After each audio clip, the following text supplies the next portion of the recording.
Bienvenue sur le stand Agri-Demain Eurotalk. Juste pour vous dire, ce stand il a la particularité d'accueillir des ambassadeurs un peu bruyants, ambassadrices qui sont là en vert, un peu bruyants, mais il faut descendre un petit peu de volume. Et ils nous amènent tous les jours leur gaieté, leur spontanéité et leurs produits. Et nous avons les chefs Eurotalk, donc puisque nous sommes associés avec cette association, qui les transforme, qui les sublime. Et donc, si vous travaillez bien, nous aurons le plaisir de déguster un plat préparé par le chef que je vous présenterai tout à l'heure. Voilà. Alors, on va faire un petit tour de table pour que chacun se présente et après nous attaquons. Jean-Baptiste. Bonjour à toutes et à tous, Jean-Baptiste Millard, donc je suis délégué général du think tank Agridé, c'est le nom de l'entreprise agricole. Bonjour, donc Benoît Boin, agriculteur à côté du Mont dans la Sarthe, sur une ferme de polyculture élevage avec des volailles et des vaches laitières, le tout en bio. Bonjour, Yannick Delec, directeur d'Envol, la termination de volailles de chèvre. Bonjour, Dylan Chevalier, je suis directeur RSE du groupe LDC. Bonjour, Blaise Troflo, cofondateur de Beef Food, solution de traçabilité agroalimentaire sécurisée et éco-responsable. Bonjour, Yves Le Morvan, responsable des sujets filières et marchés au sein du think tank Agridé et auteur du travail qui a abouti à cette note, travail collectif bien sûr. Merci. Alors donc c'est Agridé qui a eu l'idée d'organiser cette table d'hôtes, cette table ronde. Donc Jean-Baptiste, tu en es le directeur, qu'est-ce que c'est que ce think tank? Déjà ce mot un peu qu'on connaît, mais c'est vrai que qu'est-ce qu'il recouvre? Et Agridé, c'est en fait une organisation qui a une certaine histoire et qui a évolué au fil des temps. Est-ce que tu peux nous en dire un petit peu plus? Merci. Tout à fait. Alors avec effectivement un peu d'histoire, en 1867 naît la première organisation professionnelle agricole, la Société des agriculteurs de France. Donc c'est une association très vite reconnue d'utilité publique, créée par et pour les agriculteurs. Et au milieu des années 2010, après 150 ans d'histoire, la SAF devient Agridé, le think tank de l'entreprise agricole, indépendant, partisan, qui essaye de faire entendre la voix de l'entreprise agricole. Donc, notre laboratoire d'idées est donc consacré à la reconnaissance et au développement de l'entreprise au sein de la chaîne de valeur alimentaire et non alimentaire. Nous organisons des événements pour ce faire, des groupes de travail au sein desquels l'ensemble de notre écosystème peut participer, nos adhérents et puis également nos invités experts qui confrontent leurs positions et qui construisent ensemble une réflexion qui permet ensuite de produire des livrables tels que la note sur la souveraineté alimentaire, le Capoulet. Ces idées, tout le monde peut s'en emparer. Nous sommes un think tank, un laboratoire d'idées, donc toute notre production est sur notre site internet et dans notre très belle revue, la revue Agridé. C'est important parce que nous sommes labellisés comme think tank et à ce titre, l'ensemble de la production doit être disponible au grand public, donc qui peut s'en emparer évidemment, tout le monde, les organisations professionnelles agricoles, le public et les politiques s'ils considèrent que le travail que nous fournissons est de qualité et qu'on répond aux attentes de la chaîne de valeur. Voilà, nous sommes un conseil, la gouvernance c'est un conseil d'administration de 24 membres. Moitié de cette gouvernance, moitié de ce conseil d'administration est composé d'agriculteurs et d'agricultrices. Et puis l'autre partie, c'est des représentants de l'ensemble de la filière, des filières. On essaye d'équilibrer les représentations à la fois sur les différentes filières et sur les différents territoires de France.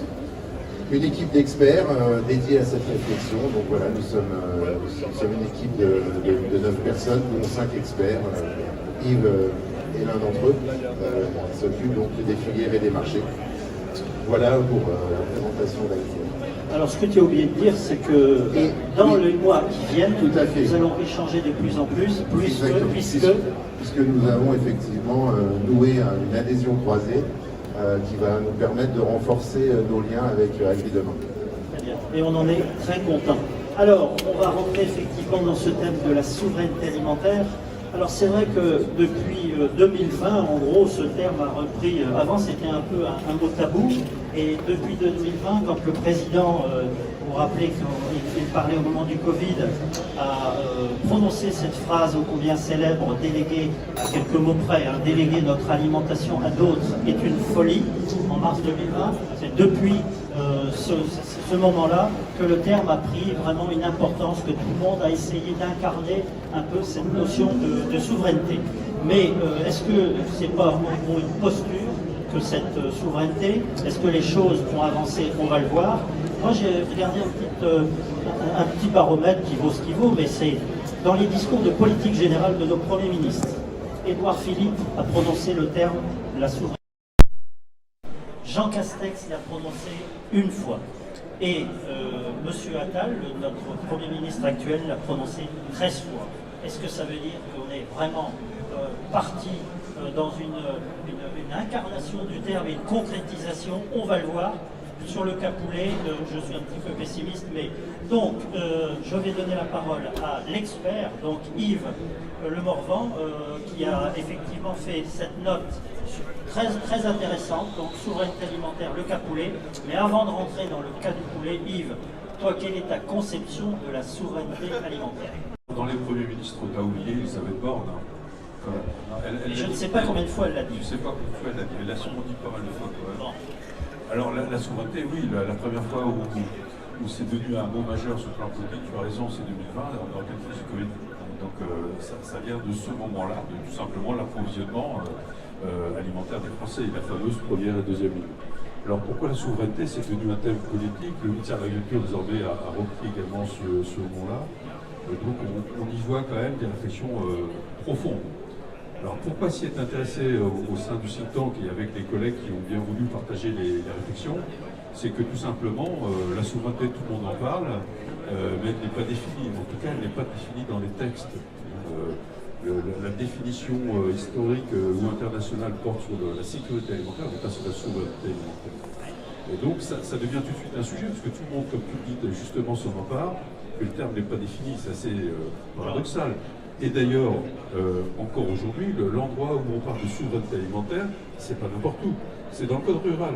Dans le code rural, partie législative, article 1, donc au sommet, il y a la souveraineté alimentaire, mais il n'y a pas la définition. En boucle, on dit après, bon, ça dépend de l'Europe. Est-ce qu'une définition un peu basique, c'est ne pas dépendre?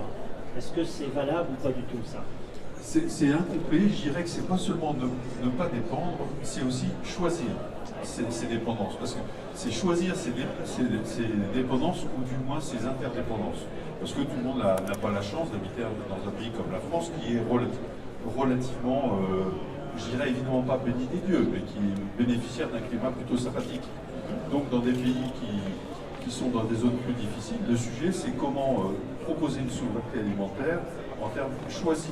Ne pas dépendre en tout cas de plusieurs fournisseurs et être capable de proposer à minima une partie de l'alimentation nationale faite sur le territoire. Donc c'est dépendance, interdépendance. Dans les définitions proposées, il y en a une qui est décidée dans une très belle étude de François Grimer, je vous la lis, et François Grimer dit c'est la capacité d'autodétermination d'un État, ou ça peut être de l'Europe, sur les systèmes alimentaires, et ça c'est très important, on ne parle pas que de l'agriculture, on parle des systèmes alimentaires, on va ajouter le consommateur, qui se déploie sur les territoires. Et le terme territoire nous a bien plu aussi parce que une des premières questions qui se posent quand on réfléchit à la souveraineté, c'est la souveraineté, elle est territoriale, nationale, française ou européenne. On a un peu trop tendance à dire ouais c'est européen. Ben, pour nous c'est une définition un peu trop courte. Yves, merci. Alors, on va continuer, on va descendre un petit peu dans la problématique. Et l'intérêt de cette note, c'est que justement, on sort un peu du terme valise, puisqu'on rentre dans un cas concret, le cas du poulet. Alors, si mes calculs sont bons, je crois qu'on consomme 1,5 milliard, 1,5 milliard poulets par an. Donc, pourquoi avoir choisi le cas du poulet? Ça, c'est intéressant, Yves, tu vas nous le dire. Est-ce que c'est parce que c'est une excellente filière? Est-ce que c'est parce que le cas est désespéré et il cristallise tous les problèmes qu'on rencontre derrière ce terme?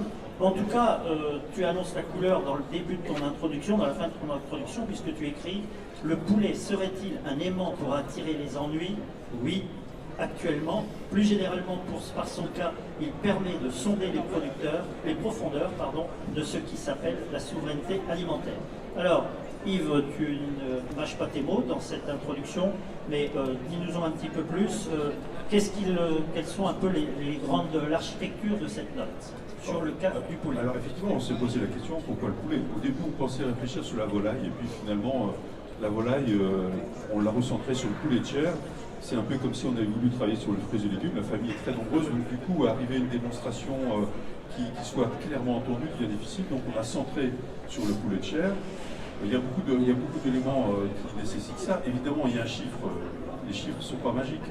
Mais quand on apprend qu'un poulet sur deux consommé en France aujourd'hui est issu des importations, de différentes origines, mais des importations laitières européennes, ça pose tout de suite question. Et je dis bien des importations, parce qu'évidemment, il y a le Brésil, il y a l'Ukraine, mais il y a aussi d'autres pays au sein de l'Union européenne qui ont des pratiques un peu différenciantes. Pourquoi le poulet aussi? Parce que c'est un très bon lien sur quelque chose qui est toujours critique, c'est-à-dire la relation entre animal et végétal. Là, on a très clairement une relation très forte entre les différentes filières, et pour ça, c'est riche. Et puis, le poulet subit évidemment beaucoup d'avanies, pour utiliser des mots littéraires. Et donc, il y a la grippe aviaire, il y a les problématiques normatives qu'on connaît évidemment en ce moment. Il y a les relations sociétales, les questions d'environnement. Il y a une très forte évolution des souhaits des consommateurs en fonction de l'évolution de la sociologie des consommateurs. Donc, quand on regarde tout ça, finalement, on a une roue qui tourne, qui est très globale. Le poulet est au centre et on a considéré que c'est le meilleur exemple pour s'interroger sur la souveraineté, sur le plan conceptuel, mais après, pour faire une analyse plus économique et de regarder comment est-ce qu'on pourrait redécoller et ne pas rester dans une situation où, sur un socle qui est quand même riche en France, le secteur de la volaille et du poulet, comment on pourrait relancer ce qu'on appelle à AFD le fait productif, c'est-à-dire que la production n'en parle plus. Ce qui est très curieux, et j'espère que les débats actuels très pluriels vont pouvoir remettre au centre ce que j'appelle dans une roue le moyeu de la roue, la production, et autour tous les nombreux enjeux. Donc voilà pourquoi le poulet. Alors, est-ce qu'il y a quelques idées forces un peu que tu souhaites aussi souligner? Oui, là, ça n'est jamais désespéré. On a d'abord à Grindé, on a une vision relativement optimiste et en tout cas constructive de l'avenir. Mais c'est vrai que la situation est difficile. On est sur une pente où on est un poulet sur deux. Comment rebondir? Donc le premier sujet qu'on a travaillé, c'est effectivement comment relancer une production sur tous les segments qui nous concernent. C'est très important. On a des richesses chez nous, notamment les poulets de qualité, bio, label, etc. Et il y a aussi des poulets de qualité jusqu'aux poulets standards. On ne le dit pas assez, donc il faut qu'on relance la production, qu'on ait les capacités financières, mais aussi des normes qui ne soient pas bloquantes, pour qu'on puisse, pour un producteur par exemple, agrandir ses ateliers ou ses poulaillers. Donc dans les points qui ont été mis en avant, c'est la capacité de relancer pour partie la production, non pas pour combler le gap de l'importation. Si on importe très bien, on n'est ni contre les importations, ni contre les exportations. Au contraire, tout ça est très normal. J'ai parlé tout à l'heure d'interdépendance, mais tout est centré sur la relance du fait productif en termes de financement, en termes d'allègement normatif, en termes d'explication avec les consommateurs, et puis aussi en dénonciation d'agressions extérieures. C'est le cas quand même des nombreux accords internationaux qui sont cités, et puis de régler quand même le cas ukrainien qui est très pénalisant. Donc il s'agit de dénoncer, mais pour combler ces éléments-là. Donc voilà les différentes pistes travaillées. Ok, merci. J'aime bien l'image du moyeu de la roue. On comprend bien l'utilité de la relance de la production. Alors, on a autour de la table différents acteurs qui vont justement éclairer notre sujet, et on a le directeur d'Envol, il va nous dire ce que c'est, mais en gros l'interprofession de la volaille de chair. Je crois que c'est indispensable qu'il soit parmi nous. Yann Nedelec, tu es directeur d'Envol, et je crois que tu as aussi, quand on a préparé cette table, ta propre définition, une petite nuance sur la souveraineté alimentaire. Oui, donc Envol, c'est l'interprofession de la volaille de chair, l'interprofession nationale de la volaille de chair, pardon. On regroupe 11 collèges, c'est l'interprofession longue, de l'accouvage jusqu'à la distribution-restauration, en passant par l'élevage, l'abattage, la transformation, les fabricants d'aliments. On existe depuis 2018 et en effet, le sujet de la souveraineté, c'est un sujet qui est pas nouveau au sein de l'interprofession de la volaille de chair, puisqu'on en parle depuis très longtemps. Alors, je ne sais pas si on a une définition particulière, mais en tout cas, pour la filière volaille de chair, Tout à l'heure, Yves a cité la définition de France Agrimaire, qui est la capacité d'un État à pouvoir autodéterminer ses systèmes agricoles pour approvisionner sa population.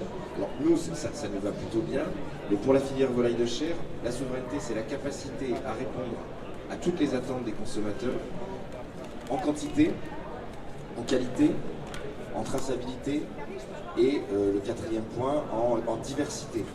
Sur la diversité, on est bon, puisque on a une multitude d'espèces. Là, on s'occupe du poulet, mais on a la dinde, la pintade, la caille, le pigeon, etc. Donc en matière de diversité, on est bon. En matière de qualité, on est bon. On a une multitude de segments. On est les leaders européens de la volaille plein air, via le label rouge notamment. En traçabilité, il suffit de suivre le logo volaille française. Par contre, en quantité, là c'est plus compliqué. Il va déjà commencer à évoquer des chiffres. On importe un poulet sur deux consommé en France est importé. Et c'est vrai qu'on fait face à une augmentation de ces importations. On était à 10% dans les années 90, à 25% au début des années 2000. On est aujourd'hui à 50%. Et malheureusement, on a des inquiétudes avec les négociations Mercosur, avec l'Ukraine qui a été citée.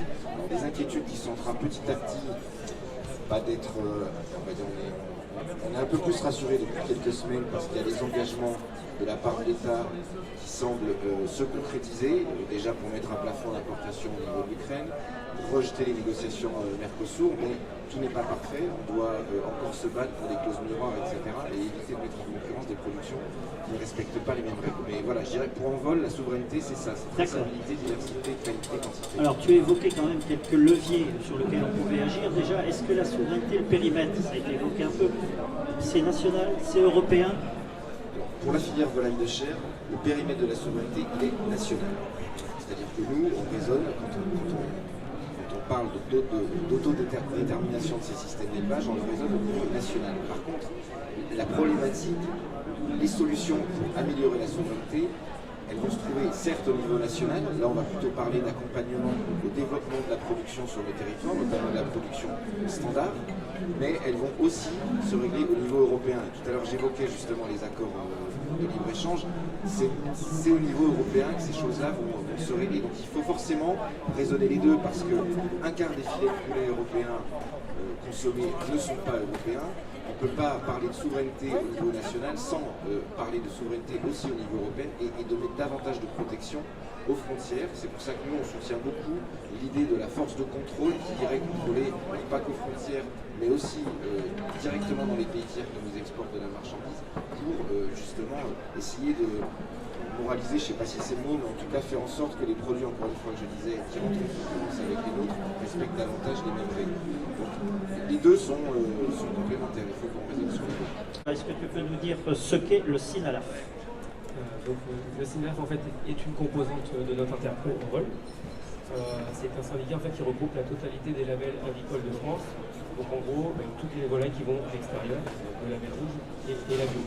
Donc aujourd'hui, c'est à peu près 6 000 éleveurs pour environ un petit 100 millions de volailles produites. Oui, d'accord. Alors, donc, est-ce que le cas est encore, enfin, les difficultés avec le bio sont encore plus exacerbées? Alors, oui, parce qu'en fait, je pense que depuis le début de la matinée, en fait, on parle de production, mais en fait, on oublie, à mon avis, un maillon important, c'est la consommation. Voilà. Pourquoi on en est arrivé là aujourd'hui? C'est parce que le consommateur, en fait, ne fait qu'un choix, le prix. Et donc, à partir du moment où le prix est le seul choix, on sera toujours moins compétitif que les Brésiliens ou que les Ukrainiens, mais forcément, s'il n'y a pas des clauses miroirs, s'il n'y a pas de la régulation de marché, effectivement, ces poulets, petit à petit, au fil des années, remplaceront tous les poulets. Et indirectement, ça vient même concurrencer la bio, puisque en fait, on a parlé pendant très longtemps de monter en gamme. C'est un petit peu le leitmotiv des dirigeants politiques et même nous dans les interpros. Et on s'est aperçu, en fait, avec le révélateur qui a été l'inflation, que tout d'un coup, on a pris une descente en gamme, très brutale, pas marche par marche, mais 3 marches par 3 marches. Fait qu'aujourd'hui, les poulets bio, on est passé de presque 15 millions de volailles en 2018-2019, pendant la Covid, à aujourd'hui 8 millions. Donc il y a bien une réalité prix qui fait que les gens, le consentement à payer, en fait, n'est plus là du tout. Alors, tu parlais de clause miroir. Est-ce que tu peux dire un petit peu ce que c'est quand même pour que les non-initiés puissent comprendre? Je ne sais pas si je suis le mieux placé pour en parler ici, mais je vais essayer de donner ma définition. En fait, l'idée des clauses miroirs, en fait, c'est un peu d'avoir les mêmes règles pour tout le monde. C'est-à-dire qu'à partir du moment où vous jouez une partie de foot ou de basket avec une autre équipe, il faut qu'elle ait les mêmes règles que vous. Si elle a un joueur de plus, voilà, faut absolument avoir les mêmes règles. Alors que ce soit sur la partie production, en gros, qu'est-ce qu'on a le droit dans le cahier des charges pour produire ce kilo de poulet, mais aussi toutes les règles commerciales, etc.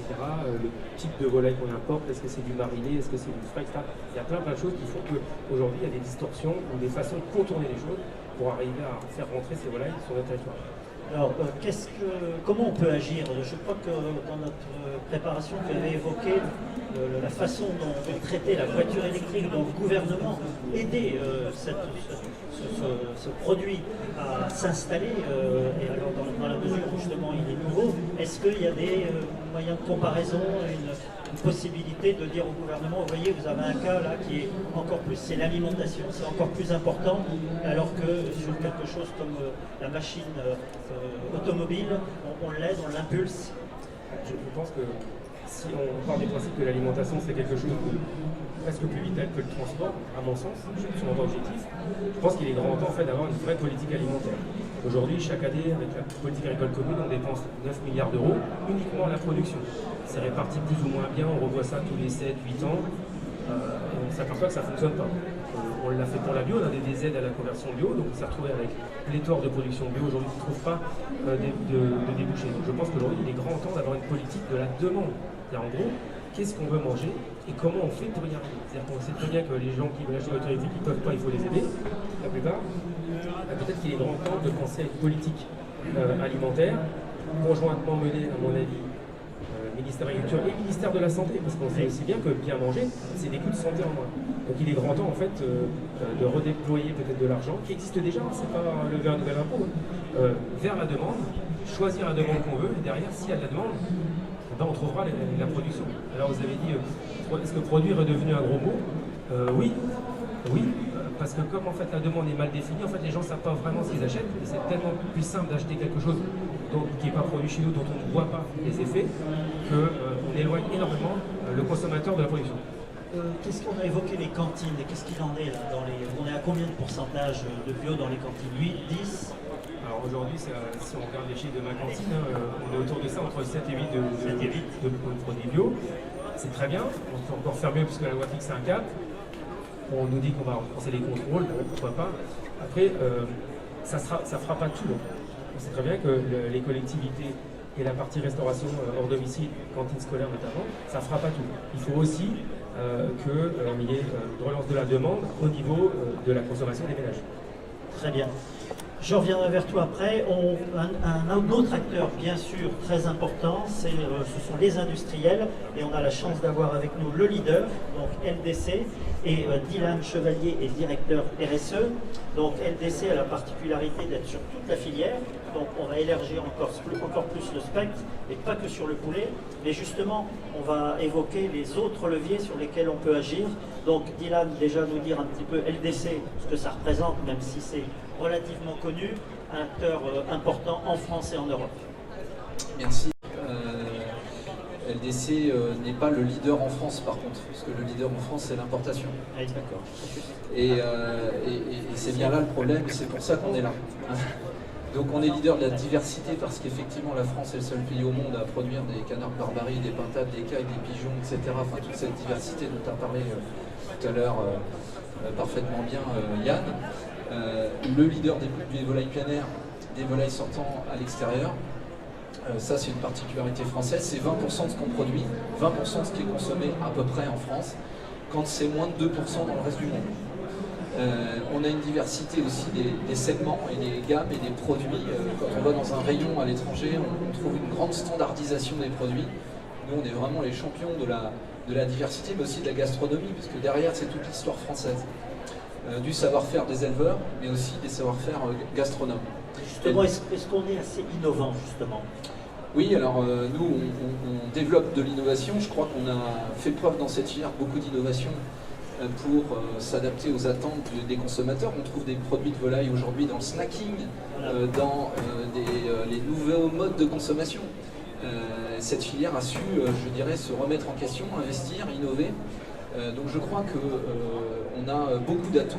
On peut noircir le tableau en effet sur les importations. Aujourd'hui on tire la sonnette d'alarme sur le fait que ces importations sont massives. qu'elle touche le moyeu de la roue, et c'est un vrai sujet.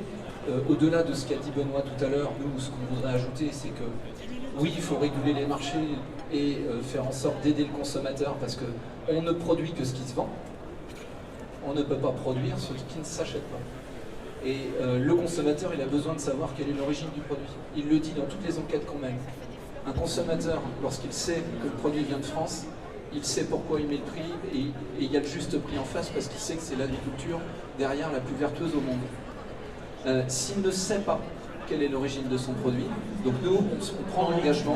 L'étiquetage. Exactement, on prend un engagement et on demande à ce que ce soit relayé par les pouvoirs publics, c'est d'afficher l'origine pays en face avant des produits, aussi gros que le logo volaille française, large, visible, même lorsqu'il s'agit de pays importés. Et est-ce que tu penses qu'on y va ou pas? Est-ce qu'il y a j'espère. les contacts que tu as eu au salon Alors les contacts qu'on a eu au salon pour le moment, en termes de propos qu'on a eu, oui, il y a des avancées. En termes d'actes, on est encore en attente. Donc on a beaucoup d'espoir. Maintenant, on reste optimiste chez LDC par rapport à l'avenir de cette filière volaille, pour 3 raisons. C'est la viande la plus consommée dans le monde. Elle a enregistré plus 3,6% d'augmentation de consommation entre 2023 et 2022. C'est vrai qu'on ne le dit pas, on ne le sait pas. Elle est la viande recommandée par le Programme national nutrition santé avec les œufs. C'est la protéine animale la plus saine et la plus recommandée. Et en plus, elle a l'impact carbone le plus faible. Donc cette viande, elle a de l'avenir. Encore faut-il que le consommateur sache d'où elle a été, par qui elle a été élevée. Et quel est le pays d'origine du produit qu'il est en train de consommer. J'ajouterai un dernier point, c'est que l'alimentation, c'est la première énergie du corps. On veut être souverain en matière d'énergie, commençons par l'alimentation. L'alimentation, c'est le premier médicament du corps, ça a été dit par Benoît. On veut être souverain sur la santé, mettons des moyens sur l'alimentation, et ça commence par la clarification des origines. Merci. Alors justement, l'alimentation, nous on va être transparent pour vous dire ce que vous mangez. Je sais que c'est bon, mais on a la chance quand même d'avoir le chef qui nous a fait un plat en parfaite adéquation avec le sujet. Il s'appelle Maxime Lefebvre. Il a un restaurant à la Bastille à Dunkerque. Chef, qu'est-ce que tu nous as fait de bon? En tout cas, j'ai l'impression qu'il se régale. Alors ce matin, pour démarrer, on a fait un petit œuf brouillé à l'ail noir avec un petit peu de lard dessus et juste un toast aux graines à l'huile d'olive. Je pense que pour démarrer la journée, c'est plutôt pas mal. L'ail noir, c'est vraiment un super bon produit. Nous avions chez mon collègue au J'ai bout une de la question table. internet, oui, exactement. Voilà, une question internet. La bouche du coche, c'est pas le bafi de la table, mais quand même, il faut se méfier. Attention, Eric. Voilà, c'est ce qui nous était. On vous écoute avec forcément beaucoup d'intérêt. C'est vrai qu'on évoquait le bio, mais certains se posent la question côté abattoir sur des filières qui sont quand même assez importantes sur la destination finalement des poulets halal ou des poulets cachers. Est-ce là aussi finalement des débouchés complémentaires où là aussi l'indice de qualité à la française serait en mesure de ravir, je dirais, des marchés importants? Ah, Merci beaucoup pour cette question. Donc tu peux rester. je propose la réponse. Donc sur les produits halal, en effet, c'est un marché qui est en développement, en croissance. Les attentes des consommateurs halal ou kasher sont les mêmes que pour tous les consommateurs. Donc d'être accessible en prix, d'être qualitatif, d'avoir l'origine du produit. Et nous, on propose des produits qui répondent en termes d'origine, bien sûr, mais aussi on fait des poulets fermiers halal, par exemple. Et ça se développe. Et voilà, nos producteurs ont des opportunités de développement avec nous grâce à ces marchés-là. Et donc, et puis aussi en termes de protection animale. Hein, on est sur des attentes de consommateurs particulièrement proches. Quand on fait des études comparatives, il n'y a absolument aucune différence en matière d'attente des consommateurs halal, et il y a des vraies perspectives de développement. Donc ce que j'ajouterais, c'est que nous, chez LDC, on applique des règles strictes en matière de protection animale, aussi sur les produits halal, et les consommateurs halal sont alignés avec ça. Voilà. Merci. Alors, on vient de parler d'étiquetage, de transparence, et il y a de nombreuses startups qui travaillent sur la digitalisation des processus, notamment de la chaîne de la filière. Et j'ai eu la chance de rencontrer Blaise Troflo à Rungis, pas à l'académie, à la Rungis & Co. Et Blaise, tu as créé Beef for Food, c'est bien ça, qui travaille sur des solutions justement sur la digitalisation des processus de toute la filière. Donc, comment tu réagis par rapport à ce débat et quelle peut être ta contribution dans le débat? Oui, tout à fait. Écoutez, Beef for Food, c'est quoi là? Alors, Beef for Food, c'est une start-up qui propose la traçabilité donc, pour l'ensemble des acteurs de l'agroalimentaire. Cette traçabilité, elle se traduit par, dans un premier temps, une digitalisation pour aller collecter les informations à la source. C'est-à-dire qu'on va aller traquer les informations sur l'origine, la qualité, les informations sanitaires, les données techniques, mais également les données, on va dire, extra-financières RSE, potentiellement. Et ensuite, ces données, on facilite le partage entre les acteurs. Voilà. Donc, depuis l'origine, depuis l'agriculteur ou le producteur, jusqu'au consommateur. Alors, dans un premier temps, un partage d'informations en B2B. Et enfin, un partage d'informations au consommateur final au travers d'un QR code aujourd'hui sur le packaging qui permet d'avoir des informations qui sont associées donc au numéro de l'eau et donc qui permettent de dire voilà, tel poulet, ce poulet vient de telle ferme dans la Sarthe, il a été élevé pendant X jours et on peut retrouver donc toutes les informations associées à ce poulet, à ce numéro de l'eau. Donc ça, je pense que ça intéresse toute la table, mais il me semble que tu vas avoir une petite discussion avec LDC après ou tout de suite. Comment tu réagis, Dylan?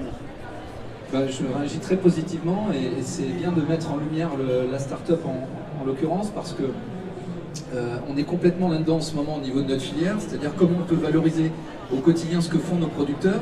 C'est aussi un des sujets de la crise agricole qu'on traverse, de la colère agricole qui s'exprime, c'est qu'aujourd'hui il y a beaucoup d'efforts qui sont faits, énormément d'actions vertueuses qui sont portées par nos producteurs. Et en fait, il faut qu'on arrive à le valoriser, à l'amener jusqu'au consommateur. Donc je crois que cette initiative, elle va complètement dans ce sens-là. Ensuite, de quoi il y a, vous savez, toutes les exigences du législateur européen qui aujourd'hui impose aux entreprises de plus en plus, notamment de l'agroalimentaire, mais pas que, dans tous les secteurs, de communiquer les éléments de la durabilité, les éléments extra-financiers dont a parlé à l'instant monsieur. Et donc je crois que cet outil peut répondre à ces deux enjeux, à la fois de consommateurs, mais aussi de valorisation des producteurs, et de l'autre, répondre à des enjeux législatifs. Donc félicitations. Ok. C'est-à-dire que sur le plan général, ce qu'on sent même dans la actualité, c'est que les demandes sont multiples. Ça peut ressembler à un catalogue. Elles sont toutes justifiées une par une. C'est qu'il y a dans tout égal. Désormais, c'est fixer un cap général, une trajectoire. Sinon, les réponses ne seront probablement pas à la hauteur des enjeux. En tout cas, on cherche à dire ce qu'est la souveraineté. Puisqu'on parle de l'international, on arrive vraiment au local. Pour prendre un exemple de l'international, aujourd'hui on se préoccupe des importations de soja déforesté du Brésil, mais on peut importer du poulet qui a été produit au Brésil avec le même soja déforesté sans aucun problème. Donc on voit les traits de produits dans la raquette et même dans la loi une préoccupation, une définition de la souveraineté et de la portée d'intérêt général permet d'avoir un chapeau qui concerne l'intégralité des sujets, l'international. Pourquoi est-ce que le poulet brésilien pourrait entrer en Europe s'il est produit avec du soja déforesté? J'aimerais bien qu'on m'explique. C'est un exemple au niveau planétaire, mais il y a aussi des sujets extrêmement locaux. Ça a été évoqué tout à l'heure, le lien entre le végétal et l'animal, mais il y a aussi, si on veut se redécoller, à tracer des voies d'avenir, et notamment des voies de durabilité, et d'essayer de réfléchir à un poulet plus durable, voire un poulet bas carbone, par le biais de l'alimentation des bacs. La filière travaille à ça aussi. Donc on va de l'international au local, et dans ces conditions-là, si on met dans un chapeau législatif une préoccupation de souveraineté, on peut estimer que la totalité des autorités publiques seront intéressées, autorités publiques parisiennes, mais aussi locales. Parce qu'on veut agrandir son poulailler et que c'est au niveau départemental qu'il y a un blocage, il faut que ce soit concerné. Voilà, c'est global. On a dit holistique tout à l'heure, mais c'est aussi global en matière de vision législative et juridique. Nous voici donc au 7e jour de ce salon. Et Constant Lecoeur, quel est votre ressenti pour notre 7e participation au Salon international de l'agriculture? Oui, déjà 7 jours pour le 7e participation de l'Académie. En quoi retenir? Bon, la première chose, c'est que l'Académie, maintenant, apparaît visible. Les gens demandent l'Académie, connaissent l'Académie, donc je crois qu'il y a eu tout un travail vraiment de connaissance, de communication, et il en revient bien sûr à vous-même, Christine, à tous ceux qui ont participé, et vraiment merci de faire connaître l'Académie.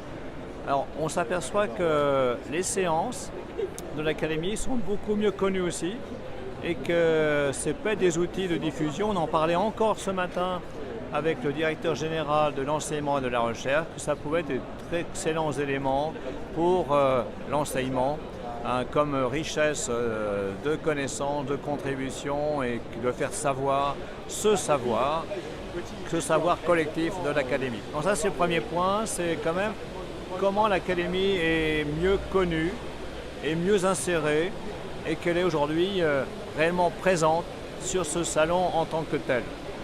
Le deuxième, c'est comment, je dirais, à travers ce que l'on entend, notamment, on a vu quand même, on a eu une ouverture qui a été chahutée de ce salon, c'est comment la connaissance est vraiment la base des transformations en cours. Et tout au long de ce salon, à la fois par la dimension réchauffement climatique qu'on a eu avec ce premier colloque le dimanche, avec notre présence sur d'autres sites partenariaux, que ce soit avec Phytéis encore hier, on voyait bien que comment concilier la transition agroécologique avec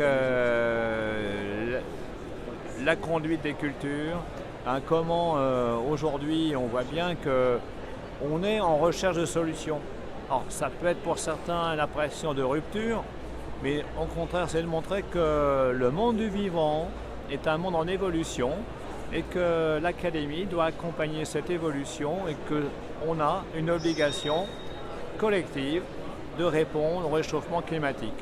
Donc je crois que c'est le deuxième élément, c'est comment, voilà, dans ce mouvement d'idées, dans ces idées d'adaptation, comment l'Académie est là pour aider, accompagner ces transformations pour répondre au climat, pour répondre à la réduction des gaz à effet de serre.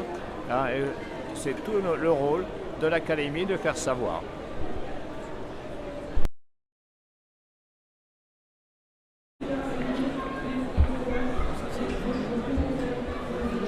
La vidéo va arriver.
Voilà donc pour le principe de ce concours Make It Agri.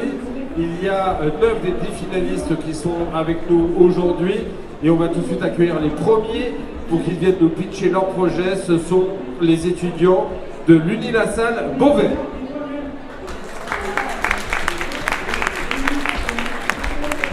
Bonjour, vous avez des petits micros là. Sur ma fiche, il est écrit que c'est Mathieu et Clément. C'est bon? Clément et Mathieu. Voilà. Alors, votre projet il s'appelle Linereos. Et ben, vous avez 2 minutes pour le pitcher. Bonjour à toutes, bonjour à tous. Donc avec Mathieu ici présent, nous allons vous présenter Linereos, un projet d'entrepreneuriat sur lequel nous travaillons depuis un peu plus d'1 an maintenant. Savez-vous qu'en France, nous produisons plus de 85% de l'offre mondiale de lin textile à destination des vêtements? Savez-vous également que cette industrie, l'industrie linière, donc les teillages, l'industrie de première transformation, a très peu évolué les dernières années? C'est encore très mécanique et cela nécessite également beaucoup de manœuvres. De cela découlent plusieurs problématiques. En effet, la principale, ce serait que les usines de teillage ont de grosses problématiques de recrutement. En effet, les salariés travaillent dans des conditions difficiles, dans la poussière, le bruit, avec souvent des horaires compliqués. Et c'est pour cela qu'on a imaginé une solution qui permettrait le tri des fibres de manière robotisée. Notre solution est la suivante, un trieur optique, afin de trier de manière automatique les fibres, avec 2 parties, une partie de détection et une partie de séparation. Donc la partie de détection fait appel à des caméras industrielles et de l'intelligence artificielle afin d'identifier les fibres, dire si elles sont bonnes ou mauvaises. Cela, on l'a déjà prototypé, c'est déjà en service, c'est fonctionnel. Ensuite, la partie de tri, à l'aide d'un bras robotisé, qui est en cours de développement. Nous amorçons le développement de cette partie, et cela dans le but d'automatiser cette tâche assez pénible. Donc pour développer Linereos, nous sommes tous les deux, Clément Letray et moi-même Mathieu Desramons. Nous sommes issus du milieu agricole, passionnés par celui-ci, et avons pour objectif d'innover dans la filière pour rendre l'agriculture plus durable. C'est pour cela que nous sommes aussi étudiants ingénieurs en agriculture à l'Uni-la-Salle Beauvais. Pour ma part, je suis également apprenti en tant que conseiller de gestion, et je vais mettre à profit de Linereos toutes les compétences que j'ai acquises dans l'entreprise. Étant également apprenti dans un département de recherche et développement, je développe des compétences en intelligence artificielle notamment que je mets au service de Linereos. Pour mener à bien notre projet, nous sommes labellisés entrepreneuriat Uni-la-Salle. Nous sommes également incubés par ITERA, l'incubateur de la bioéconomie des Hauts-de-France. Donc voilà, on espère vous avoir convaincu avec notre pitch. Merci beaucoup à tous les deux, Clément et Mathieu. On vous souhaite bonne chance.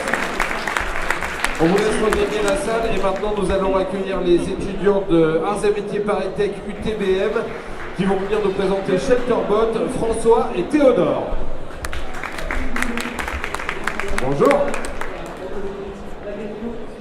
Shelterbot, donc, j'imagine que c'est un robot. C'est un cobot. Ok. C'est un cobot qui vise à améliorer les conditions de travail dans le secteur de l'agriculture et plus précisément le maraîchage. Pourquoi le maraîchage? Parce que par rapport à l'agriculture conventionnelle, on peut se permettre d'utiliser des moyens mécaniques pour réaliser les tâches, comme par exemple une moissonneuse-batteuse pour récolter. Mais dans le maraîchage, la majorité des actions sont réalisées à la main par des ouvriers agricoles ou par les maraîchers. Et on cherche un moyen de mécaniser ce mode de travail. Sauf que dans les faits, c'est un ensemble de tâches qui sont extrêmement techniques. Donc, toutes ces tâches sont toujours et encore réalisées à la main. Et on s'est dit qu'on ne va pas se détourner de ce qui est actuellement fait, mais on va plutôt se concentrer sur la réduction de la pénibilité du travail pour permettre aussi de faire face à cette pénurie de main-d'œuvre. Et donc, toutes ces problématiques liées au travail dans les champs, à savoir être assis, courbé, à genoux, pour pouvoir désherber, récolter, faire du binage, eh ben, on va essayer de trouver on a trouvé une solution pour réduire cette pénibilité et toutes ces problématiques. C'est François Reynaud, un maraîcher qui les a rencontrés, avec qui on travaille maintenant depuis 2 ans pour développer donc ce Shelterbot, qui est un cobot, une sorte de tracteur électrique cobot, dans lequel on peut donc réduire la pénibilité du travail. Donc, Maintenant, je vais vous dire comment est-ce qu'en fait on réduit la pénibilité de ce travail.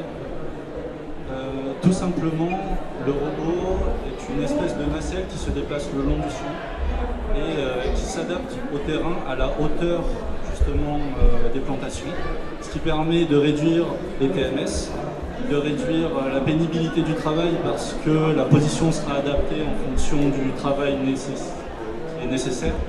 Donc par exemple le travail de binage, le travail de récolte ou encore de désherbage. Ensuite, le cobot aussi, grâce à sa structure, il permet de protéger l'agriculteur des intempéries. Donc par temps très ensoleillé l'été ou par pluie l'hiver, on pourra travailler beaucoup plus sereinement à l'abri. Et aussi, dernière chose qui n'est pas des moindres, le cobot est indépendant en énergie, c'est-à-dire qu'il se recharge tout seul parce qu'il a une très faible consommation électrique, donc il se recharge grâce aux panneaux photovoltaïques qui se trouvent sur sa structure. Et en fait, à travers tout ça, on essaye de pas seulement d'améliorer sur le point de vue technique ce métier, mais on essaie justement d'apporter une innovation sociale pour remettre ici le métier au milieu de la main. Et pour le rendre moins pénible. Oui, exactement. Autre chose à ajouter? Non, l'idée c'est vraiment une innovation sociale pour moderniser ce métier, travailler dans les champs. Voilà, c'est cultiver autrement et confortablement. C'est votre baseline. Merci à tous les deux. Bravo, on vous souhaite bonne chance pour le concours. Les élèves de Julia, je ne sais pas si on dit ISA ou ISA, je ne sais pas. ISA? Ok. Voilà, et donc je vais appeler Winner, Franck et Alice ici. Bonjour à tous les trois. Votre projet s'appelle Drone Inspector. Qu'est-ce que c'est? Vous avez 2 minutes pour nous le raconter. On parle bien, on met le micro bien sous le menton. Voilà. Alors du coup, nous, on est une équipe de 3 étudiants de Junia et on vient vous présenter notre projet Drone Inspector. C'est un service d'aide à la décision pour l'inspection des exploitations agricoles. Aujourd'hui, très fréquemment, les agriculteurs et les techniciens utilisent une démarche dite classique, comme la démarche en Z, qui a pour but vraiment d'avoir une idée représentative du milieu. Cependant, cette technique elle peut s'avérer vite longue et assez fastidieuse. Et notre projet, il aurait vraiment pour but d'augmenter leur capacité d'inspection en leur proposant un dispositif permettant de couvrir de plus grandes zones en des temps records. Drone Inspector, il permettrait plusieurs services, notamment l'aide à la décision et l'échantillonnage, qui permettrait d'identifier les maladies des plantes, mais également les adventices. Et aussi, il permettrait d'optimiser la prise d'échantillons par le biais d'un bras mécanique qui serait fixé directement sur notre drone. Et comme première fonctionnalité, nous avons pensé à détecter les maladies et les adventices. Nous pensons collecter les maladies sur les exploitations agricoles et par la suite faire une reconnaissance par une intelligence artificielle qui va collecter les données et nous produire une carte ortho-image qui sera transmise sur les consoles de tracteur ou une application mobile. Et pour la deuxième fonctionnalité, c'est une fonctionnalité que nous disons assez futuriste, c'est intégrer un bras manipulateur qui permettra de collecter des échantillons sur les exploitations agricoles. Les échantillons que nous pensons collecter sont principalement les résidus chimiques.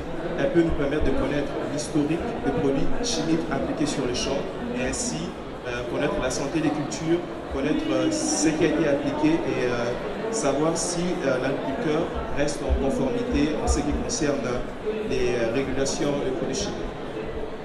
Donc les avantages ici là c'est d'abord un gain en temps,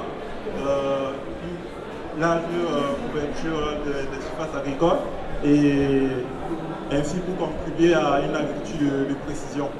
Donc voilà notre projet, nous vous remercions. Et on vous souhaite bonne chance à tous les trois les élèves de Julia Lisa, un drone inspecteur du concours pour ce 6e concours Make It Agri. Projet suivant, il y a un consortium d'écoles, l'école centrale de Casablanca, AgroParisTech et l'ESCP Business School. Valérie, Mathieu et Théo. Valérie, enfin, c'est sur la figure de la feuille. Donc, bonjour à tous les deux. Le projet, il s'appelle Mycelium. C'est quoi? 2 minutes pour nous le raconter. Alors, Mycelium, c'est un projet que nous avons cofondé avec Mathieu et Théo, qui a vocation à améliorer la forêt grâce à la technologie face au changement climatique. Le constat que nous avons fait avec Mathieu, c'est qu'à l'heure actuelle, la reforestation fait face à de nombreuses limites, en grande partie due à la hausse de la mortalité des forêts, principalement à cause des incendies et des insectes ravageurs. Et face à cette hausse de la mortalité des forêts, il y a un manque de reforestation, en grande partie à cause de la pénibilité du métier et du manque de main-d'œuvre, notamment des planteurs. Notre solution, c'est d'apporter une solution end-to-end aux propriétaires forestiers. On vient tout d'abord effectuer une cartographie de la zone à l'aide de notre drone qui va nous permettre de récolter un tas d'informations pour choisir un panel d'espèces que nous allons ensuite enrober dans un mélange nutritif et dans des capsules. Et ces capsules, nous allons venir les larguer à l'aide de notre drone et d'un système de largage que nous avons développé nous-mêmes. Enfin, après avoir effectué ce largage, nous allons revenir effectuer une collecte et une analyse des données pour fournir un nombre d'informations pertinentes aux propriétaires forestiers pour qu'ils puissent exploiter leur forêt de la meilleure manière possible. Et donc, grâce à cette technologie, aujourd'hui, on peut dire qu'on est 50% moins cher que les projets de reforestation traditionnels, étant donné qu'aujourd'hui, une entreprise de travaux forestiers reboise environ 1800 plants par hectare pour un coût de 6 000 €, tandis que Mycelium, lui, s'engage à larguer 7500 graines par hectare pour un coût de 3 000 € tout en conservant 80% de marge. Et donc ce business model, on l'utilise sur le marché européen des forêts sinistrées, que ce soit par les incendies, les maladies ou encore les ravageurs. Il faut savoir qu'aujourd'hui, en Europe, c'est 350 000 hectares de forêts qui partent en fumée. Et sur ces 350 000 hectares, 15 000 sont uniquement en France. Donc sur un coût de reforestation de 3 000 € de l'hectare, c'est potentiellement 45 millions d'euros de chiffre d'affaires pour Mycelium. Et pour développer cette solution, je suis accompagné de Valérian Martin, ingénieur centralien, mais aussi de Théo le forestier qui est diplômé de l'ESCP, et enfin moi-même, tu connais, ingénieur à AgroParisTech. Pour le futur de Mycelium, ce que nous avons prévu, c'est tout d'abord d'utiliser l'argent récolté au travers du concours de pitch, notamment pour acheter un drone plus évolué que notre prototype actuel, qui aura une capacité de charge utile plus importante et une plus grande autonomie, ce qui nous permettra d'aller sur des projets plus gros de plusieurs hectares, et ensuite d'implémenter des algorithmes de collecte et d'analyse de données, également des algorithmes d'intelligence artificielle pour détecter de manière automatique les arbres, et enfin d'améliorer notre mélange nutritif tout le long de notre roadmap. Merci de votre attention. Merci beaucoup à tous les deux.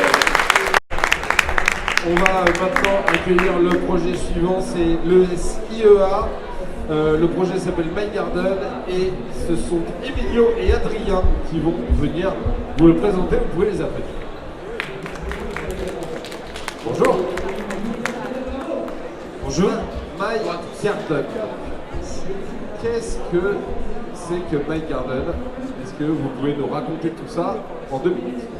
Donc, bonjour à tous, je vais laisser Adrien Derache vous présenter donc, notre projet avec une courte introduction. À l'heure de l'urgence climatique, nous devons changer nos habitudes et notre manière de penser. Nous devons nous réinventer pour préparer le monde de demain. Un monde plus viable. Un monde non pas basé sur la recherche de profit à outrance, mais sur la raison.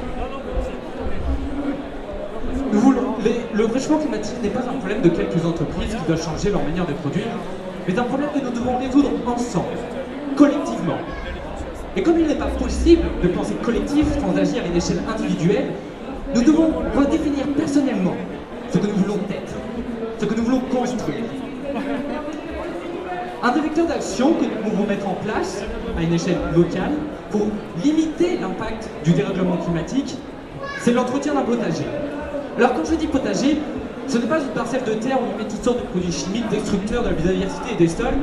Vous en doutez, dans le contexte actuel, cela est complètement absurde. Ce qu'il nous faut, ce sont des potagers qui respectent, qui vont dans le sens des principes fondamentaux de la permaculture pour protéger le vivant. C'est Utiliser les bonnes et mauvaises associations des fruits et légumes, la rotation des cultures, etc. Simplement, pour les néophytes dans la matière, mettre en place un potager avec autant de paramètres peut être un processus laborieux. C'est à ce moment-là que je vous introduis MyGarden, que vous ne voyez pas ici. MyGarden est une application mobile open source dont l'objectif est de vous aider à gérer votre jardin. Le principe est très simple. L'utilisateur dessine son jardin grossièrement sur l'application, puis sélectionne les fruits et légumes qu'il souhaite.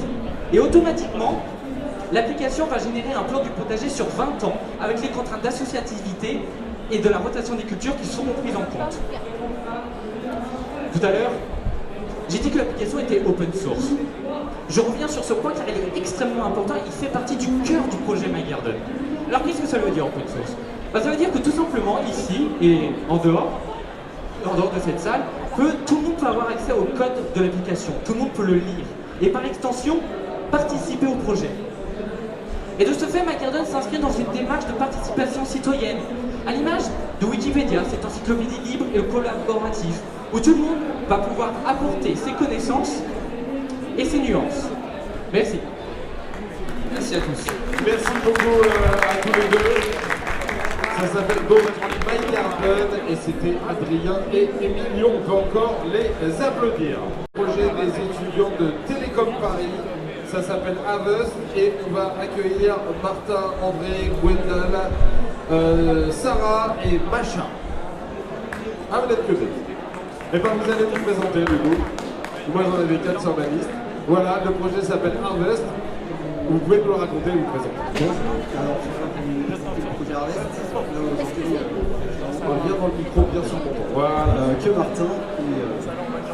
Et donc, Harvest, ce serait un chatbot qui permet de faciliter la gestion des ressources en eau. Après, plus globalement, on aimerait faciliter la gestion des ressources en général, mais on a décidé de se concentrer d'abord sur les ressources en eau, puisque, un exemple peut-être qui va parler à tout le monde, c'est chaque été, il y a un problème de compétition de l'eau entre différents usages, entre l'usage par l'industrie, entre l'usage par l'agriculture, l'usage domestique, par exemple.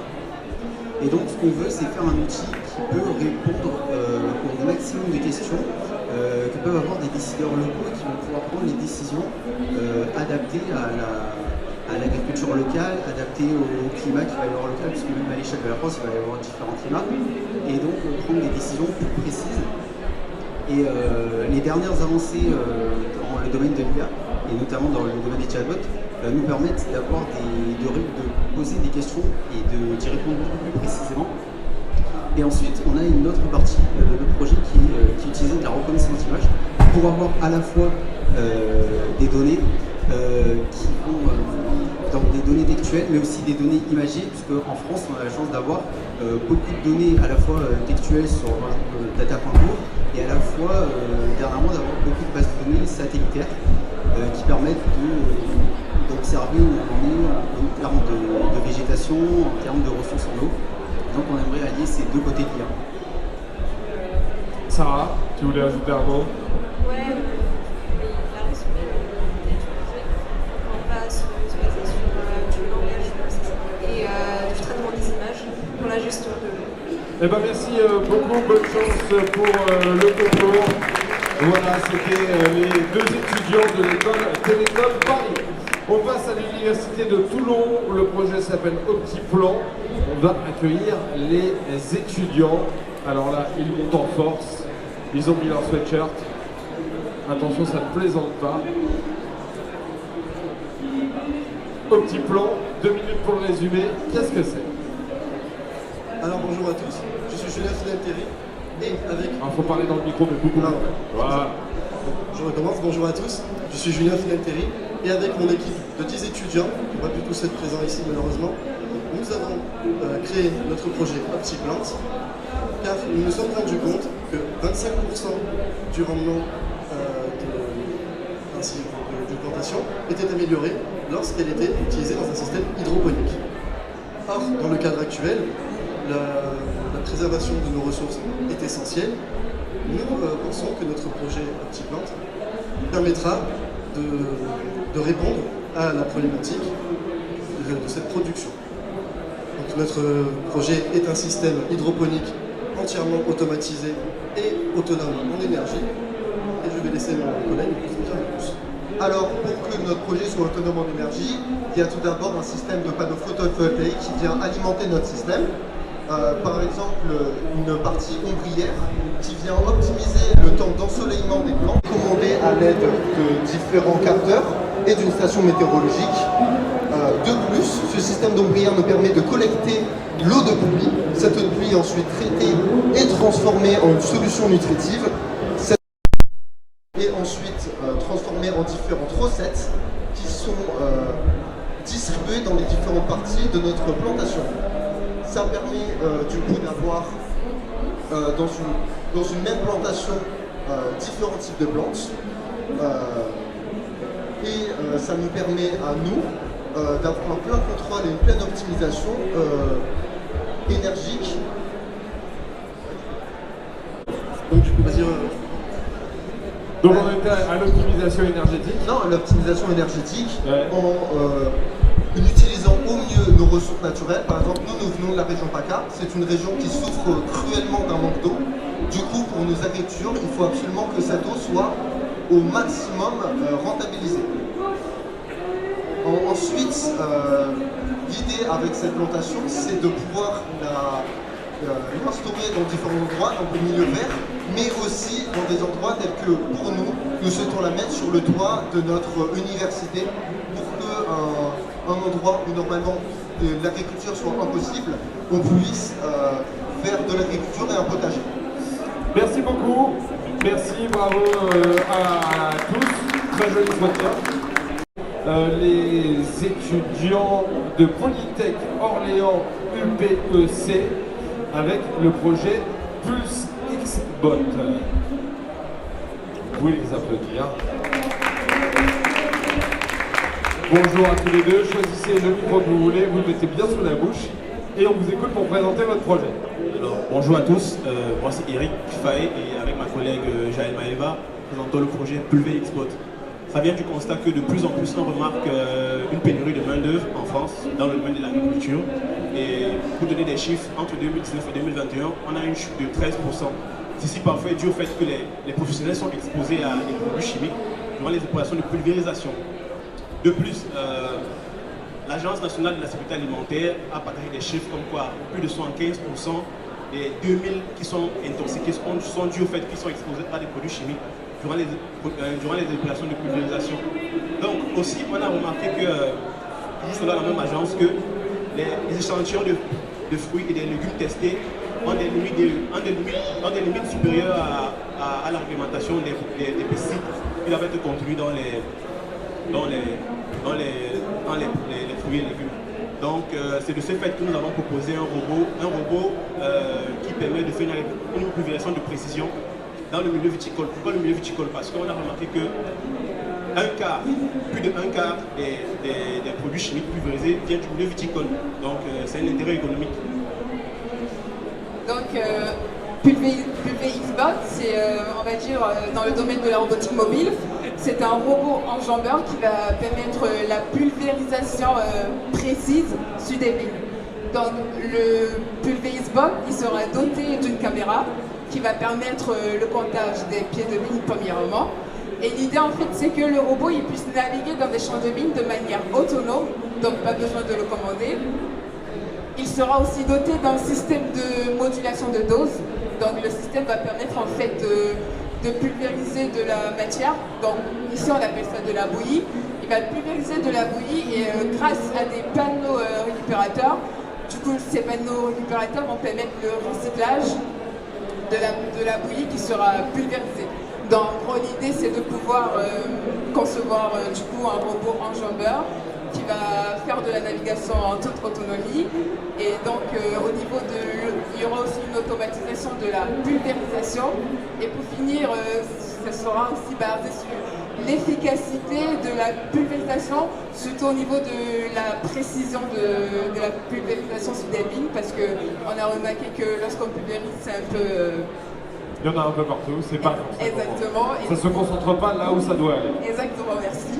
Et du coup, l'idée, c'est donc de pouvoir cibler la vigne Et donc le reste de matière qui sera éjecté pendant la pulvérisation sera donc recyclé à travers des panneaux récupérateurs qui seront posés sur le robot. C'est exactement ça.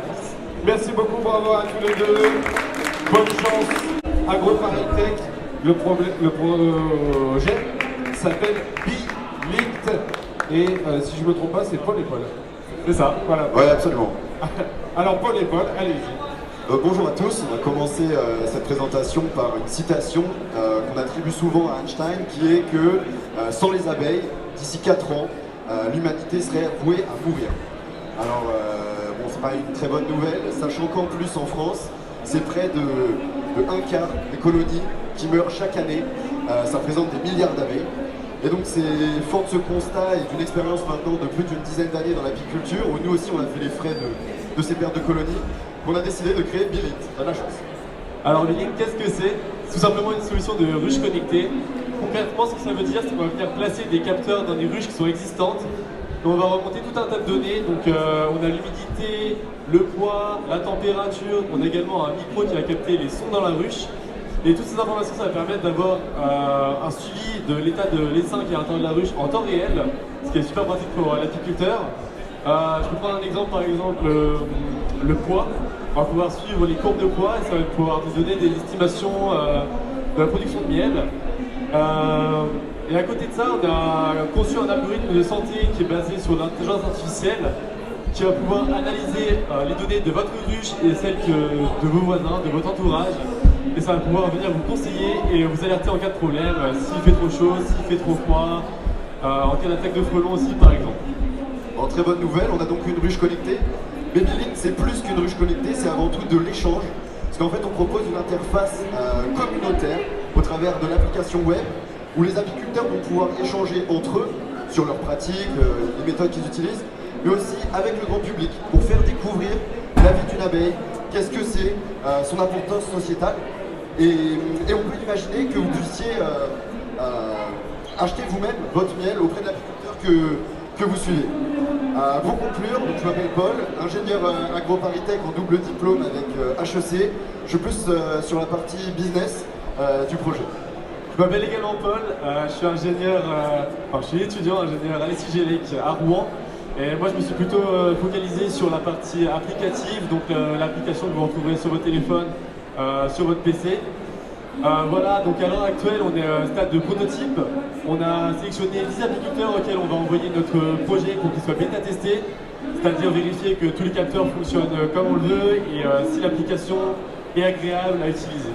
Voilà, merci beaucoup de nous avoir invités à ce concours et merci beaucoup de nous avoir écoutés. Merci à tous les deux, on peut également les applaudir. Voilà, on vous a présenté 9 des 10 finalistes qui concourent donc à ce 6e concours Make It Agri. Le dernier projet s'appelait Bestiole, il est également en lice. Les votes vont maintenant avoir lieu. Sachez que parmi les 10, il y aura 3 lauréats. Le premier gagnera 4 000 €, le deuxième 2 500 €, le troisième 3 000 € et les résultats ce sont le 21 juin, peut-être facile à retenir puisque ce sera le jour de l'été. Bravo à tous les étudiants, bravo pour ces très beaux projets. On vous souhaite à tous et à toutes bonne chance et on vous dit à très bientôt.